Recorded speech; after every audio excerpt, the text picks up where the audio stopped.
Star Wars Resistance comes to an end. Ewan McGregor returns as Obi Wan Kenobi. And Rian Johnson talks about life after the sequel trilogy with his new trilogy. All that coming up on the Rancor Report.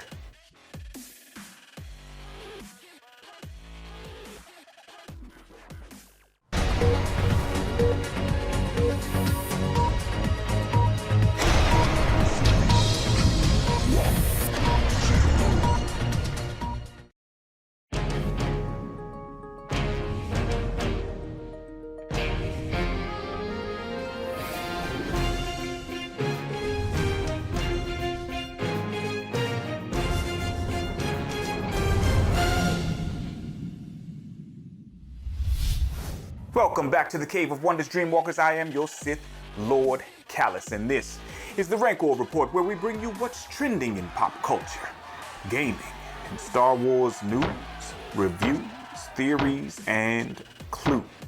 If you're new here to the channel, subscribe and hit that like button, then turn on notifications and join the Dreamwalkers on our journey.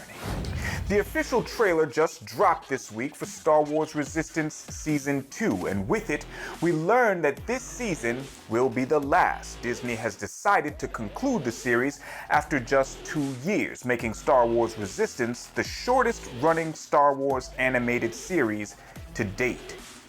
Now, this decision to end the show has fans wondering, at least me, what the hell? Why?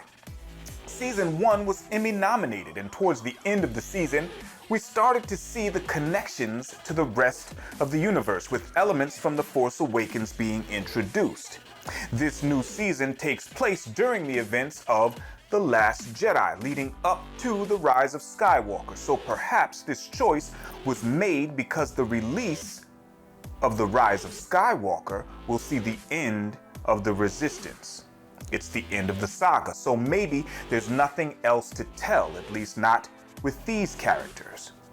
Or maybe it just didn't perform as well as it seemed to. A few Emmy nods, sure, but were the views there? This is a show that seemed to be geared toward a younger audience, and yet the showtime was 10 o'clock Eastern on a Sunday night. So was it really intended for the younglings? I mean, did Disney expect them to catch it on demand, or perhaps the replay? Who knows?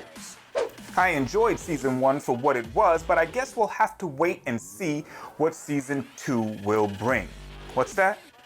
I'm not supposed to say that I liked Season 1? Man, I'm a Sith Lord. I say what the hell I want to say. Anyway, now on to other news. Rumor has it that Ewan McGregor has reportedly signed a contract to return to the Star Wars universe, reprising his role as Obi Wan Kenobi. There has been no definitive confirmation, but Cinelinx broke the news, stating they were informed by 2 separate sources that McGregor has signed a contract to return as the iconic Jedi Master. Star Wars fans already know how open McGregor has been to the prospect of returning to the role and franchise, and we welcome the idea with open arms. But the question arises, as my brother 19K Fox asks, shout out, what story are they going to tell? Weren't the prequels essentially the story of Obi-Wan as well as Anakin? I mean, we have A New Hope, we have an appearance in the Rebels, a mention in Rogue One. What story is left to fill in unless they predate the prequels? But with Ewan McGregor playing the role, it would likely be the time period when he was that hermit on Tatooine. Personally, I think the Kenobi novel provided that closure for me, but we'll see. And if this story is true and a contract is locked in, it means that we may get to see a Kenobi movie or TV series in the very near future. And with D23 only a week or so away, this could be a calculated move on the part of Disney as they look to release more information about their new streaming service, Disney+. Or it could be a rumor generated for the purpose of creating that same buzz. Who knows? But we'll keep you posted as more details become available. And finally, our last story, and this is more rumor, of course. Rian Johnson claims that his Star Wars trilogy will go beyond the Skywalkers and feature new characters. Not much has been revealed about the direction of these new movies or their timelines, but Johnson did say in a conversation with The Observer that he's excited about moving past the familiar characters from the original saga. Johnson said, quote, "I think the fun and challenging part of it is to dive in, figure out what's exciting, and then figure out what it's going to be." He went on to say that we're doing something that steps beyond the legacy characters. What does that look like? To me, the blue sky element of it is what is most striking about it. End quote. We'll just have to wait and see what he comes up with, I guess. But until then, we have one more movie left in the Skywalker saga, The Rise of Skywalker, set to release in theaters this December.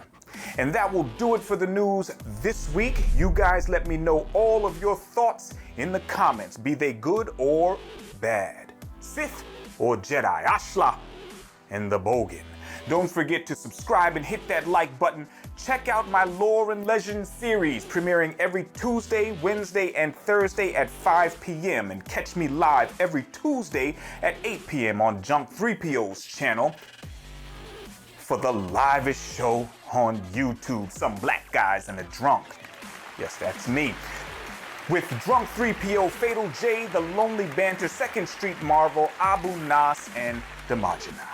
Hey, listen, I do what I love. I hope you love what I do. This has been the Rancor Report.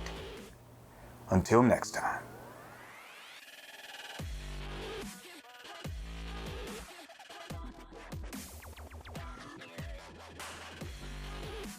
Man, that damn Biff better have my money. I'm just saying.